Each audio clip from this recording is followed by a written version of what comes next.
Hello, Howard Owens with the Batavian. We're doing another live stream interview on this rainy, wet Saturday with all of us social distancing. So, the as I've announced before, and a lot of our business owners are already aware of this, we've offered free live stream interviews to local businesses who are impacted by all the stuff going on surrounding coronavirus. And today we're joined by Sarah Hinze, who is with, I don't have your business name right in front of me.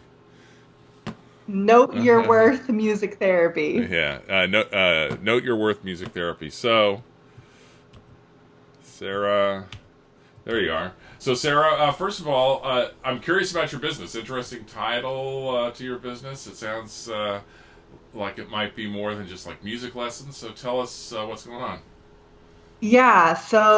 For those that don't know, music therapy is the clinical and evidence-based use of music interventions, singing, songwriting, instrument play, improvisation, by a credentialed professional to target individualized goals. So these are generally not music goals. They're typically physical skills that we're talking about, communication skills, social emotional skills, behavioral goals, or even cognitive skills. And so in a music therapy setting, we will use music interventions as our medium to meet these types of goals as opposed to other types of therapeutic interventions. So note your worth specifically. I established my business in March of 2018, and I was traveling to my clients, meeting them in their homes. And just this past January, I was actually able to open up my own office studio right in Batavia. So now I can have clients come to me as well. So I bring my instruments to my clients, or I have them in my office, and we engage in these musical interventions together in order to meet the goals that we have established through our assessment process. So, what sort of, I don't know, for lack of a better word, issues is this kind of therapy supposed to address? Well, it can range. I currently see clients from the age of 2 years old up to late 80s. So my kiddos that I'm working with, a lot of that would be developmental goals, making sure they're reaching their milestones and using music interventions to do that, whether it's movement activities, or to work on their fine motor skills or their walking. Whereas with older adults who may be dealing with dementia, it's more for their cognition and making sure to retain as much of their memory as possible. Music is one of the last things to leave the brain in someone dealing with dementia. And then in between there, I've got a lot of clients with just various difficulties that they're dealing with. So I've got some people that are dealing with anxiety, and so we use music for self-expression and learning coping skills. I've got a client who had a stroke, and so with him, it's working on just regaining his muscle capacity in his arm, as well as redeveloping his speech. So depending on the person, it can look very different as to what we are doing with these music interventions. So, what's your musical background, and do you have a instrument you specialize in? Kind of what do you do musically? So my background is actually a tuba player. I went to Roberts Wesleyan College for my undergrad degree in music education. I had originally wanted to be a teacher, and then for my master's degree, I decided to go into music therapy because I was hoping to be more marketable to the special education department within schools.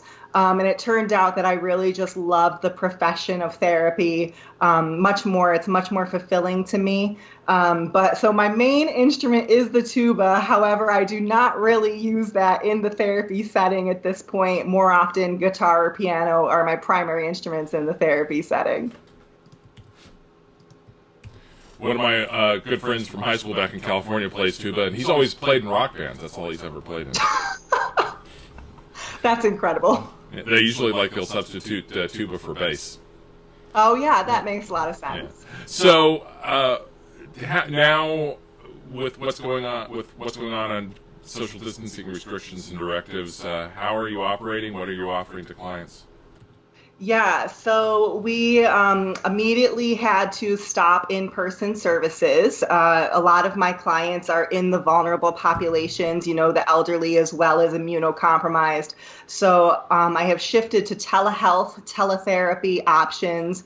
I'm offering those to my current clients and then as well as to new facilities or people that are really having a hard time coping with this situation. And then on top of that, I'm also going live on my Facebook page, my Note Your Worth Facebook page, every week on Wednesday, Thursday, and Friday to offer sing-alongs for kids, just to give a break for parents who are navigating the homeschooling experience. And then on Thursdays, I offer a music and mindfulness. And these sessions on my Facebook are live to the public. They're free to access, just to give people this opportunity to step away for a moment and experience a musical interaction to help them during this time. And how do people find those resources online? They end up going right to my business page, Note Your Worth Music Therapy. I also have been sharing those posts on my personal profile as well as in several different groups in the Batavia area. But the easiest way to access that is to go to the Note Your Worth Facebook page. Okay. Good to know. Is there anything else that you wanted to share about your business or what you're doing right now? I just want to say that, social distancing right now doesn't have to mean social isolation. So I am really trying to offer these opportunities for people to connect. When we do individual sessions, we're able to do that over a live video conferencing so that we can actually see each other and engage with each other, whereas the lives are more people just see my face and then they can tune in with comments if they choose. So I'm trying to offer these multiple options for levels of engagement to allow people to connect in some capacity. That's great. I'm glad we did that you contacted me and wanted to do this interview, because I think what you're offering and talking about is important for people to know. Outside of the business context, it's an important social context for us. So I appreciate your time, Sarah. Thank you so much. So this is Howard Owens with the Batavian. Wrong screen up now. This is Howard Owens with the Batavian, and again, thank you to Sarah for coming on. I don't right now have any other live streams interviews scheduled until Monday, but of course we're going to be online, continuing to follow news and doing our best to keep you updated on everything going on. Again, Sarah, thank you very much for your time. Thank you so much.